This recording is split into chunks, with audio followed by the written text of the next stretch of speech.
मेरी उम्र 18 साल थी। मैंने अभी अभी जवानी की दहलीज पर कदम रखे थे। अपनी उम्र के इस पड़ाव पर मुझे एक दिन अपने मामा मामी के यहाँ रहने जाना पड़ा। मेरी मामी मुझे देखकर बहुत खुश हुईं, लेकिन जैसे ही शाम का वक्त होता मेरी मामी मुझे ऊपर बने एक कमरे में छुपा देती और मुझे मामा के सामने आने नहीं देती। एक दिन जब मुझे प्यास लगी तो मैं पानी पीने स्टोर रूम से बाहर आ गई। तभी मुझे मामी के कमरे से उनके रोने की आवाज़ आई। मैं हैरत में मामी के कमरे में गई तो मैंने वहाँ जो देखा उसे देखकर मेरी जान निकल गई। मेरा नाम प्रियंका है और मेरी कहानी कुछ इस प्रकार है। मैं अपने घर की सबसे बड़ी बेटी थी और मेरे 2 छोटे भाई भी थे। मैं एक छोटे से गांव में रहती थी। मेरा गांव बहुत ही प्यारा था। मैंने अपना पूरा बचपन इन्हीं गलियों में खेल कर गुजारा था और मैं इसी गांव में जवान हुई। मैंने कभी सोचा भी नहीं था कि मुझे ये अपना प्यारा सा गांव छोड़कर कहीं दूर जाना पड़ेगा। जब मुझे अपना गांव छोड़कर अपने मामा के घर जाना पड़ा तो वो दिन मेरी ज़िंदगी का सबसे दुख देने वाला दिन था। लेकिन ज़िंदगी की कड़वी सच्चाई इंसान को कहाँ से कहाँ ले जाती है। ऐसा ही कुछ मेरे साथ भी हुआ। अपना बचपन मैंने अपने माँ बाप के प्यार भरे आंचल में गुजारा था। हम जॉइंट फैमिली सिस्टम में रहते थे। घर बहुत बड़ा तो नहीं था, लेकिन अपना था। हमारे ताया की फैमिली में भी 5 लोग थे और हम भी 5 लोग ही थे। मेरे एक चाचा थे जो अभी पढ़ाई कर रहे थे और वो पढ़ाई के सिलसिले में ज़्यादातर हॉस्टल में ही रहा करते थे। हम बच्चे जैसे जैसे बड़े होते जा रहे थे, घर हमारे लिए छोटा होता जा रहा था। हमारी दादी और बुआ एक ही कमरे में रहा करती थीं। कम उम्र में ही दादा ने बुआ की शादी करवा दी थी। 2 साल बाद किसी वजह से बुआ तलाक लेकर हमारे घर की दहलीज पर वापस आ गई थी। मुझे आज तक ये समझ में नहीं आया कि मेरी बुआ तो बहुत अच्छी थी। उन्होंने आज तक कभी किसी से ऊंची आवाज़ में बात तक नहीं की, फिर उन्हें कोई कैसे छोड़ सकता है। फिर बात इतनी कैसे बढ़ गई कि बुआ की तलाक हो गई। लेकिन मुझे इतना पता था कि मेरी बुआ की शादी उनकी मर्जी के खिलाफ हुई थी। दादी ने ये शादी की थी। मेरी दादी जात पात में विश्वास रखने वालों में से थी। मेरी दादी को अपनी बिरादरी बहुत अजीज थी और इसी बिरादरी का मान रखने के लिए मेरी बुआ को दादी ने एक अनचाहे बंधन में बांध दिया था। हमारी ज़िंदगी ऐसी बहुत सी कड़वी सच्चाई से भरी पड़ी थी। मेरी माँ और ताई की कभी भी आपस में नहीं बनती थी, क्योंकि बात ये थी कि मेरी माँ और ताई आपस में कजिन्स थीं और उन दोनों की आपस में कभी नहीं बनी थी। खैर, भाग्य ने ऐसा खेल रचा कि उन दोनों की शादी एक ही परिवार में हुई और ना चाहते हुए भी उन्हें देवरानी जेठानी बनकर एक ही घर में साथ में रहना पड़ा। दादी ने हमें बताया कि जिस दिन तुम्हारी माँ दुल्हन बनकर इस घर में आई थी, उस दिन से ही तुम्हारी माँ और ताई के बीच में 36 का आंकड़ा बना हुआ है। वो आज तक ख़त्म नहीं हुआ। मैंने अपने बचपन से ही अपनी माँ और ताई को आपस में जलन और बराबरी करते हुए देखा था। मैं नहीं जानती थी कि वो दोनों ऐसा क्यों करती हैं, मगर जो भी था, हम बच्चों के बीच इस लड़ाई झगड़े के असरात दूर दूर तक नहीं दिख रहे थे। हमारी माएँ जितनी भी झगड़ालू और ज़िद्दी थीं, हम सब बच्चे आपस में इतने ही प्यार मोहब्बत से रहते थे। मेरी ताई की बेटी सारिका मुश्किल से मुझसे 2 साल बड़ी होगी। उसके भी 2 भाई थे, एक उससे बड़ा और एक उससे छोटा। सारिका का बड़ा भाई राहुल कॉलेज में पढ़ता था। वो पढ़ाई में बहुत तेज़ और होशियार था और मेरा और सारिका का पढ़ाई में बिल्कुल भी मन नहीं लगता था। हम दोनों ही बहुत निकम्मी थीं। हम दोनों की ही माएँ हमें इस निकम्मेपन और पढ़ाई से जी चुराने पर हर वक्त बातें सुनाया करती थीं। हमारा घर तो लोगों के हिसाब से बहुत छोटा था, लेकिन हमारे घर के पिछले भाग में एक बहुत प्यारा सा बगीचा था। यह बगीचा हमारी दादी की मेहनत और लगन का ही नतीजा था। मैं और मेरी ताया की बेटी सारिका, हम दोनों ही आम के पेड़ से तोड़कर कच्चे आम खाते थे। जब बाद में दादी को इस बात का पता चलता तो वो हमें अपनी लाठी से बहुत डराती थीं। अपनी माँ के डांट से बचने के लिए यह बगीचा हमारे लिए सबसे सुरक्षित जगह थी, क्योंकि दादी अपने बगीचे में किसी को पाँव भी रखने नहीं देती थी। ये अलग बात है कि मैं और सारिका अपने दिन का एक बड़ा हिस्सा इसी बगीचे में गुजारते थे। मैं इस वक्त 10वीं क्लास में थी। इस वक्त हमारे बोर्ड के पेपर होने वाले थे, इसीलिए राहुल हम दोनों को ही अपने पास बिठाकर ज़बरदस्ती पढ़ाता था। राहुल पढ़ाई में बहुत तेज़ था और घरेलू सियासत से दूर ही रहता था। जब उसने सारिका के साथ मुझे भी पढ़ाने की बात की कि पहले तो माँ और ताई के बीच इस बात को लेकर बहुत झगड़ा हुआ, पर जब दादी ने अपनी गरजदार आवाज़ में कहा कि प्रियंका और सारिका दोनों को ही राहुल पढ़ाएगा, तो माँ और ताई बिल्कुल चुप हो गईं, क्योंकि घर में दादी का बहुत खौफ था और माँ और ताई दोनों ही दादी से बहुत डरती थीं। यही वजह थी कि माँ और ताई दोनों अभी तक दिल पर पत्थर रखकर एक साथ ही एक घर में रह रही थीं, क्योंकि मेरे ताया और पापा कभी भी अपनी बीवियों की बात नहीं मानते थे। वो हमेशा दादी की ही बात मानते थे। यही वजह थी कि मेरी माँ और ताई हमेशा एक दूसरे पर गुस्सा निकालती थीं। बस समय निकलता गया और जैसे तैसे करके मैंने और सारिका ने 12वीं की परीक्षा पास कर ली और इसी बीच हम दोनों ने कॉलेज में दाखिला लिया। कॉलेज में दाखिला लेने के कुछ ही समय बाद मुझे कॉलेज में एक लड़के से प्यार हो गया। उस लड़के का नाम अनिल था। उन्हीं दिनों मेरे दिल ने एक अलग तरीके से धड़कना शुरू किया और मैं पूरी तरह उस लड़के की तरफ आकर्षित हो गई। मैं हर समय उसी लड़के के सपने देखा करती थी, लेकिन वो लड़का मुझे सिर्फ अपनी एक अच्छी दोस्त मानता था। उन्हीं दिनों एक अजीब किस्सा हुआ। मेरे चाचा ने घर में किसी को बिना बताए शादी कर ली। इस बात का घर में सबको तब पता चला जब वो अपनी नई नवेली दुल्हन को लेकर घर आए। दादी ने चाचा को पहले तो बहुत बातें सुनाई। बाद में चाचा से पूछा कि तू इसे रखेगा कहाँ पर? इस घर में तो जगह ही नहीं है। चाचा ने कहा कि यहीं रखूँगा। इस बात पर दादी ने उन्हें घूर कर देखा तो चाचा ने कहा कि अभी तो शहर में रखूँगा, लेकिन कुछ वक्त बाद मैं इसे यहीं लेकर आ जाऊँगा। एक दिन रुककर चाचा चाची को लेकर शहर चले गए, पर अब परेशानी ये थी कि जब चाचा चाची को लेकर बाद में यहाँ पर हमेशा के लिए रहने आएंगे तो वो कहाँ रहेंगे, क्योंकि घर में उनके रहने के लिए जगह नहीं है।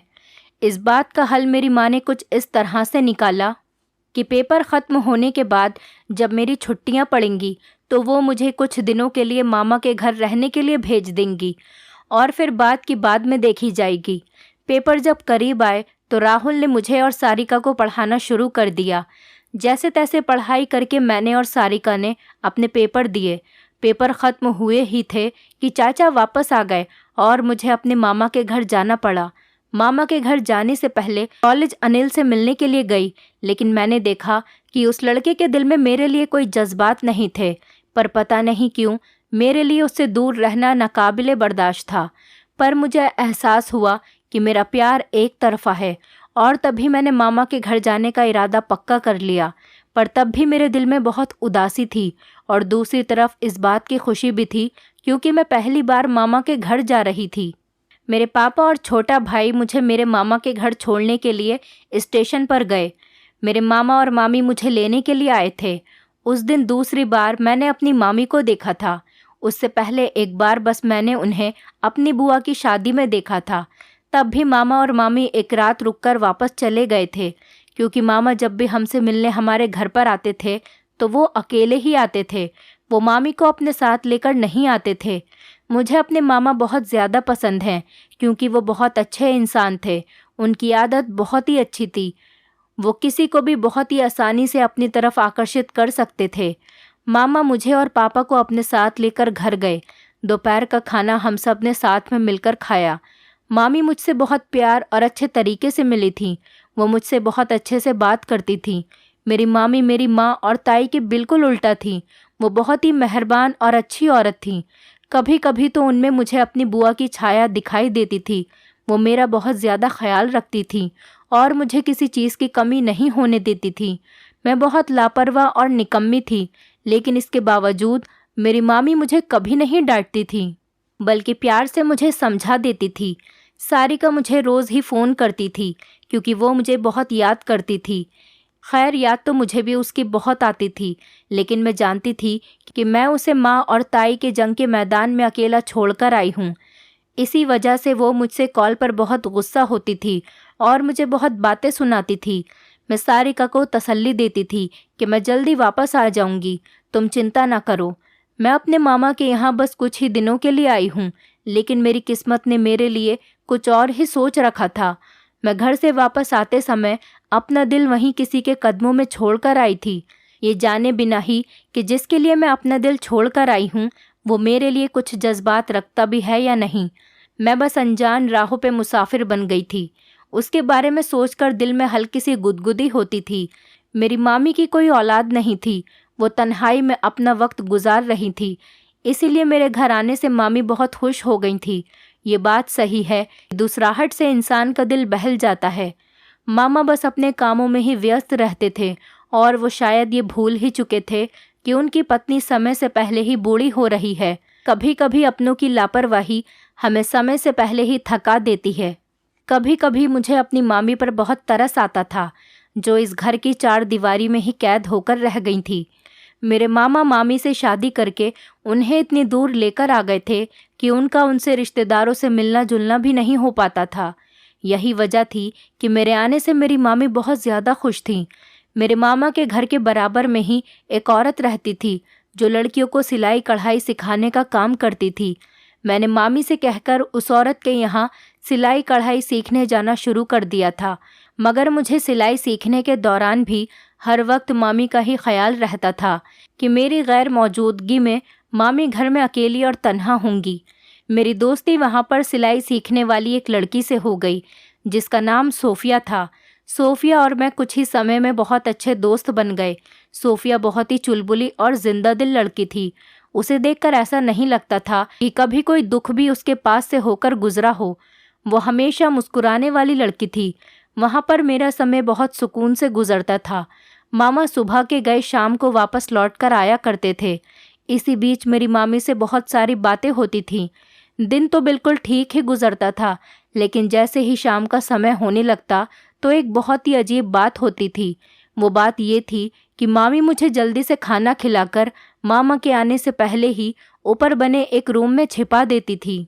ये जो रवैया मामी मेरे साथ रोज़ करती थी, इसकी मुझे कोई वजह समझ में नहीं आ रही थी और हिचकिचाहट की वजह से मैं मामी से पूछ भी नहीं सकती थी। एक बार रात के समय प्यास से मजबूर होकर ऊपर वाले रूम से निकलकर मैं नीचे किचन की तरफ जा रही थी तो मुझे किसी की सिसकियों की आवाज़ आई। मैंने दरवाज़ा बजाना चाहा कि ये आवाज़ किधर से आ रही है। तभी मुझे अंदाज़ा हुआ कि ये आवाज़ तो मामी के कमरे से आ रही है। मैं जैसे ही मामी के कमरे के पास गई तो दरवाज़ा थोड़ा सा साइड से खुला हुआ था। मैंने हैरत और परेशानी से मामी के कमरे के अंदर का जो नज़ारा देखा तो मेरे तो पैरों के नीचे से ज़मीन ही निकल गई। मैंने कभी भी नहीं सोचा था कि मामी की ज़िंदगी इतनी तकलीफ़देह है। मेरी मामी भी समाज की उन 70% औरतों में से थी जो अपने पति से मार खाकर अपने आंसू छुपाकर लोगों के डर से शांत रहती हैं। मैंने थोड़ा सा और अंदर खिसक कर देखा तो अब अंदर का नज़ारा साफ दिख रहा था।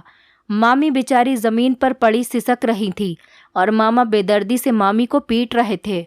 अंदर का ये मंजर देखकर मेरे मुंह से चीख निकलने ही वाली थी कि मैंने अपना हाथ अपने मुंह पर रख लिया और अपनी चीख को रोका और तेज़ कदमों से भागती हुई ऊपर अपने कमरे में जाकर ज़मीन से लगकर बैठ गई। मेरी सांसें अभी भी बहुत तेज़ चल रही थी।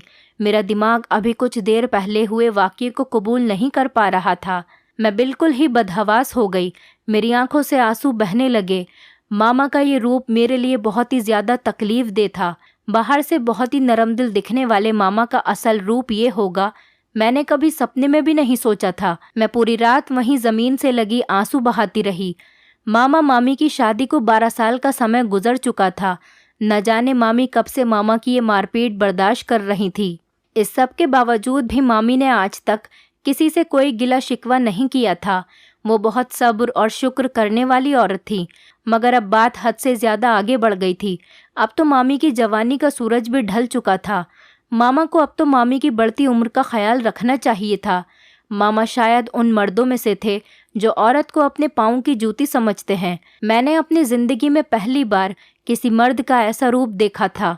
वैसे इस तरह के कई किस्से तो सुन रखे थे, मगर हकीकत में ऐसा होते हुए मैंने पहली बार देखा था।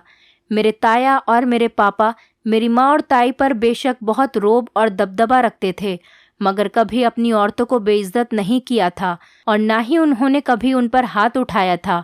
मगर उस रात उस दीवार से लगे लगे ही मैंने अपनी ज़िंदगी का सबसे बड़ा फ़ैसला कर लिया था। मगर इस फैसले को करने के लिए मुझे अपने दिल में मौजूद सभी जज्बातों को कुचलना पड़ा। उस रात में ही वहीं बैठे बैठे मेरा दिल शादी से बिल्कुल उठ गया था। मैंने उसी समय फ़ैसला करा था कि मैं अपनी ज़िंदगी में कभी शादी नहीं करूँगी। मेरे दिलो दिमाग पर शादी का सिर्फ एक रुख, एक नक्श ही छपकर रह गया था। मैंने रात तो जैसे तैसे रो धोकर गुजार ली थी। मगर सुबह होते ही सबसे पहले मामी की तलाश में किचन में गई। मैंने जाकर देखा तो मामी नाश्ता बना रही थी। मामी सबसे पहले मामा के लिए नाश्ता बनाती थी। ऑफिस जाने के बाद मामी घर की साफ सफाई में लगती थी। वो कामों में व्यस्त होकर अपनी ज़िंदगी की तकलीफ़ों को भुलाने की पूरी कोशिश करती थी। मैंने मामी के चेहरे पर देखा तो मुझे उनका दुख उनके चेहरे पर साफ साफ दिखाई दिया। उन्होंने नाश्ता बनाकर मुझे दिया कि मैं मामा के कमरे में दे आऊं और फिर मेरे लिए भी नाश्ता बनाने लगी। मैंने नाश्ते की ट्रे उठाई और मामा के कमरे की तरफ जाने लगी। दरवाज़ा आधा खुला हुआ था। मैं दरवाजे के सामने जाकर एकदम से रुक गई। मेरी आंखों के सामने रात का मंजर आ गया। मेरे कदम भारी हो गए थे। मुझे लग रहा था जैसे मैं सदियों से यहीं पर खड़ी हूँ। मैंने जी कड़ा करके और एक लंबा गहरा सांस लेकर अपने कदम अंदर की तरफ बढ़ा दिए। अंदर जाकर मैंने मामा के सामने वाली टेबल पर नाश्ता रख दिया। मामा हाथ में अखबार लिए हेडलाइन पढ़ रहे थे। मेरे आने पर आंख उठाकर एक पल के लिए मुझे देखा और फिर दोबारा अखबार पढ़ने में लग गए। मैंने नज़र उठाकर मामा को देखा तो उनके सीधे सादे चेहरे के पीछे छुपे उनके खतरनाक चेहरे को देखकर मेरे पूरे जिस्म में झुरझुरी तारी हो गई। मैंने सोचा न जाने अब और क्या क्या देखना बाकी था। तो पूरा दिन मैंने मामी की जांच पड़ताल करने में निकाला। मैं उनसे कुछ पूछने और ना पूछने के विचार में गुमसुम रही। इसी तरह रात हो गई और मामी के कहने से पहले ही मैंने रात का खाना खाया और ऊपर वाले कमरे में जाकर लेट गई। मैंने कुछ देर वहीं सोच विचार में गुजार दी और फिर मोबाइल उठाकर सारिका को कॉल लगाई। उससे कुछ देर बात करने से मेरा दिल बहल गया था। वो मुझे माँ और ताई के बीच में हुए ताज़ा झगड़े के बारे में बता रही थी। हम दोनों की माँ और ताई के बीच होने वाली लड़ाई को ज़्यादा दिलचस्पी से नहीं लेते थे, पर आज मैं उसकी इस बातचीत पर दिल से मुस्कुरा भी नहीं रही थी। तभी वो मुझसे बार बार पूछ रही थी कि तुम ठीक तो हो ना, मगर मेरे पास उसे झूठी तसल्ली देने के अलावा कोई दूसरा रास्ता नहीं था। जब आधी रात का समय गुजरा तो मैं हल्के हल्के कदमों से बाहर आई। आज फिर वही नज़ारा था। मामी के कमरे के बाहर से सिसकियों की आवाज़ आ रही थी। मैंने चुपके से अंदर कमरे में झांक कर देखा तो कल की तरह ही नज़ारा था। मैं तेज़ कदमों से भागकर अपने कमरे में वापस आ गई। मैंने सोने से पहले अपने आप से ये पक्का वादा ले लिया था कि चाहे कल कुछ भी हो जाए, मैं मामी से इस मुद्दे पर बातचीत करके ही रहूँगी। अगली सुबह जैसे ही मामा ऑफिस जाने के लिए निकले तो मैंने मामी से कहा कि सब काम छोड़कर मेरे पास आकर बैठ जाएं। मुझे आपसे कुछ ज़रूरी बात करनी है। मामी मेरी बात सुनकर मेरे साथ आंगन में आकर बैठ गईं। मामी ने मुझसे पूछा कि क्या हुआ बेटा, क्या बात है, घर पर सब ठीक तो है ना? मैंने कहा जी मामी, घर पर तो सब ठीक है। मैंने मामी से कहा मुझे आपके बारे में आपसे कोई बात करनी है। मामी हैरत में आ गईं और बोली मेरे बारे में? मामी ने हैरत भरी नज़रों से मुझे देखा। मैंने मामी से पूछा कि मामी अब आप मुझे बताएंगी कि मामा के इस सुलूक की असल वजह क्या है और वो कब से आपको इस तरह मारते आ रहे हैं। मेरे मुंह से ये बात सुनकर मामी का रंग ही फीका पड़ गया। मामी ने पूछा बेटा तुम्हें इस सब के बारे में कैसे पता चला?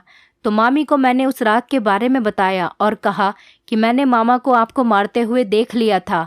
मामा आपको किस तरह बेदर्दी से पीट रहे थे। अब मुझे समझ आया कि आप रात को क्यों मामा के आने से पहले मुझे ऊपर वाले कमरे में भेज दिया करती थी। अब आप मुझे सब कुछ सच सच बताइए कि मामा के इस रवैये के पीछे की असल वजह क्या है। आखिर वो आपको क्यों मारते हैं? मेरे ज़्यादा जोर देने पर मामी ने एक गहरी सांस ली। मामी ने मुझे बताया कि बेटा ये किस्सा आज का नहीं है, ये किस्सा तो बहुत पुराना है। ये बात मेरी शादी से 5 महीने बाद की है, जब एक दिन मामी बताती गईं और मैं हैरत के समुंदर में डूबकर मामी की दर्द भरी कहानी सुनती गई। वो दिन हकीकत के बयां होने का दिन था। उस दिन मुझे बहुत कुछ ऐसा पता चला कि जिसके बारे में परिवार में कोई भी नहीं जानता था। मामी सब कुछ बताने के बाद मुझसे बोली कि बेटा मैंने 12 सालों में आज पहली बार किसी इंसान के सामने अपना दिल खोल कर रखा है। बेटा तुम्हारा बहुत एहसान होगा। ये जो बातें मैंने तुम्हें बताई हैं तुम ये किसी को भी मत बताना, ख़ास तौर पर अपनी माँ को बिल्कुल भी मत बताना। मैं नहीं चाहती कि सालों से बचाए हुए मेरे इस रिश्ते को अब जाकर कोई ठेस पहुँचे। मेरे पास ऐसा कोई नहीं है जो मेरे साथ खड़ा हो सके। मैंने बेबसी से मामी की तरफ देखा और मामी से पूछा कि मामी, इतने सालों से चुप रहकर ये सब सहकर आपको आखिर क्या मिला? उल्टा आपने अपने ऊपर जुल्म किया है। अब बस बहुत हुआ। क्या आप अपनी पूरी ज़िंदगी ऐसे ही गुजार देंगी? मैं आपको ऐसा कभी भी नहीं करने दूंगी।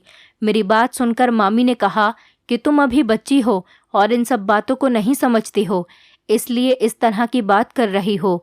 हमारे समाज में तलाकशुदा औरतों की जगह बहुत मुश्किल से बनती है। मैंने कहा, ये सब उसूल बनाने वाले भी तो हम ही हैं ना। अगर हम सब मजबूरियों को वजह बनाकर इस सब को ऐसे ही चलता रहने देंगे तो ये सब कभी ख़त्म नहीं होगा। किसी न किसी को तो इसे रोकना ही होगा। अगर आज हम अपनी तरफ उठाने वाली एक उंगली को नहीं रोक सकते तो कल को पूरा हाथ हमारी तरफ ही उठेगा। हम लोगों को होश ही तब आता है जब पानी सर से ऊपर गुजर जाता है। ये सब्र और बहादुरी की बात नहीं है कि इस तरह का सलूक बिना किसी वजह के बर्दाश्त किया जाए। मेरी नज़र में तो ये एक बुज़दिल की पहचान है। आपकी तो कोई ऐसी मजबूरी भी नहीं और आप सिर्फ यही सोच रही हैं कि समाज क्या कहेगा, इस बात का रोक पाल कर बैठ गई हैं। काश हम ये सोचने के बजाय कि लोग क्या कहेंगे, ये सोच लिया करें कि भगवान क्या कहेगा, तो हमारी ज़िंदगी बहुत ज़्यादा आसान हो जाएगी। मेरा इतना समझाने का थोड़ा बहुत असर तो मामी पर भी हुआ। तभी उन्होंने कहा कि तुम्हें जो ठीक लगे वो करो, लेकिन एक बात याद रखना, जब हम समाज के बनाए हुए उसूलों से टकराते हैं तो समाज हमें मुंह के बल गिरा देता है। बहुत कम लोग ऐसे होते हैं जो समाज से टक्कर लेकर जीत हासिल करते हैं। मैंने मामी की बात सुनकर मामी से कहा कि मुझे भगवान पर पूरा भरोसा है, आप बस दुआ करें। मेरी बात सुनकर मामी मुस्कुराती हुई किचन में चली गईं। अगला दिन मैंने सोचने और मंसूबा बनाने में गुजार दिया। इस मंसूबे को पूरा करने के लिए मुझे सारिका की मदद की ज़रूरत थी। इसके बारे में मैंने उसे कॉल करके सब कुछ तफसील से समझा दिया था और अच्छे से सब कुछ समझा दिया था। मेरा अगला कदम बिना किसी मसले के मामी को यहाँ से लेकर जाना था। इसका मंसूबा भी मैंने बना लिया था। अगली सुबह मैंने मामा के ऑफिस जाने से पहले उनको मामी को अपने साथ अपने गांव लेकर जाने की इजाज़त मांगी। पहले तो मामा ने साफ साफ मना कर दिया, मगर थोड़ा ज़ोर देने पर उन्होंने मेरी बात मान ली। मेरे लिए यही काफ़ी था। मैंने भागकर जल्दी से मामी को ये बात बताई तो मामी बहुत खुश हुई। अगले दिन हम दोनों अपने गांव के लिए निकल गए। मैं पूरे रास्ते सारिका से बात करती रही। मैंने उसे कह दिया था कि दादी और बुआ को इस सब के बारे में तफसील से बता दें। जब हम गांव पहुंचे तो दोपहर हो चुकी थी। हमें स्टेशन लेने के लिए राहुल आया था। घर आकर मैंने महसूस किया कि मैंने इस माहौल को कितना मिस किया है। खाने से फारिग होकर मैं और सारिका दादी और बुआ के साथ तफसील से बात करने लगे। मैंने सारी बातें दादी को बताईं तो दादी ने मुझसे कहा कि अब तुम फिक्र मत करो, मैं मौका देखकर तुम्हारी माँ से खुद बात करूँगी। दादी की बात सुनकर मेरी सारी टेंशन ख़त्म हो गई। 2 दिन बाद दादी ने माँ और मामी को अपने कमरे में बुलाया और हर बात शुरू से माँ को बताई। जब ये बात माँ ने सुनी तो हक्का बक्का रह गईं। माँ तो कभी सोच भी नहीं सकती थी कि उनका छोटा इकलौता भाई इस तरह की हरकत भी कर सकता है। मेरी माँ को शुरू से ही हक बात करने का बहुत शौक था और अपने इसी शौक के कारण आज उन्हें हक बात करने का मौका मिल ही गया था। सब जानते थे कि सिर्फ माँ और ताई ऐसी थीं जो मामा से इस बारे में बात करके मामी की मदद कर सकती थीं। दादी और मामी की बात सुनकर माँ ने एक पल ज़ाया किए बिना फ़ौरन मामा को कॉल की और फ़ौरन गांव पहुंचने का हुक्म दिया। मामा चाहे कितने ही सख्त क्यों न हों, लेकिन माँ के सामने मामा की एक नहीं चलती थी। माँ का हुक्म मिलते ही मामा तुरंत टिकट करवाकर हमारे गांव पहुँचे। जैसे ही मामा गांव पहुँचे तो माँ ने उन्हें सांस लेने का मौका तक नहीं दिया और उनकी क्लास लेनी शुरू कर दी। हॉल में सिर्फ ताई, माँ और मामा ही मौजूद थे और सब अपने अपने कमरे में दुबके हुए थे। मैं दादी के बगीचे में बैठी कच्चे आम खाती हुई मामी की बातों को याद कर रही थी। मामी ने उस दिन मेरे जोर देने पर ही अपनी ज़िंदगी की कड़वी सच्चाई से पर्दा हटाया था और मुझे बताया था कि मेरी शादी के शुरू के कुछ दिन ही खुशगवार गुजरे थे, जैसे नई शादी हुए लोगों के गुजरते हैं। मगर जब कुछ महीने गुजर जाने के बाद मैं पेट से न हुई तो तुम्हारे मामा मुझे डॉक्टर के पास लेकर गए। डॉक्टर के टेस्ट करवाने से पता चला कि मेरे अंदर कोई कमी नहीं है, मैं बिल्कुल ठीक हूँ। तब डॉक्टर ने तुम्हारे मामा से कहा कि वो टेस्ट करवाएं। पहले तो वो नहीं माने, पर बहुत जोर देने पर बाद में मान गए। और जब रिपोर्ट आई तो वो हमारे सोचने से बिल्कुल ही उल्टा थी। तुम्हारे मामा कभी बाप नहीं बन सकते थे और ये सब बात उनकी मर्दानगी पर तांजिया बनकर लगी। मैंने तो इस सबको भगवान की मर्जी मानकर कबूल कर लिया था, पर वो उस सबको कभी भूल नहीं सके। मैं हमेशा उन्हें समझाने की कोशिश करती रही, मगर वो समझते कि मैं उनका मजाक उड़ा रही हूँ, और इसी गलत फहमी ने उनके अंदर एक चिड़चिड़ापन पैदा कर दिया था और वो अपनी इस कमी का गुस्सा मुझ पर निकालने लगे और इसके लिए उन्होंने मुझे रोज़ मारना पीटना शुरू कर दिया।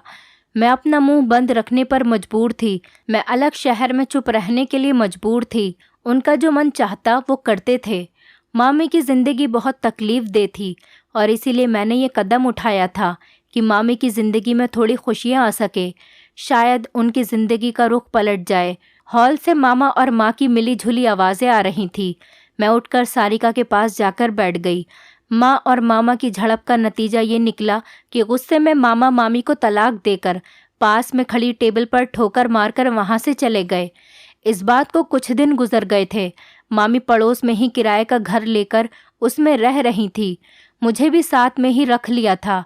उन्हीं दिनों राहुल ने घर के ऊपर एक और पोर्शन बनाने का सोचा, क्योंकि घर छोटा पड़ रहा था।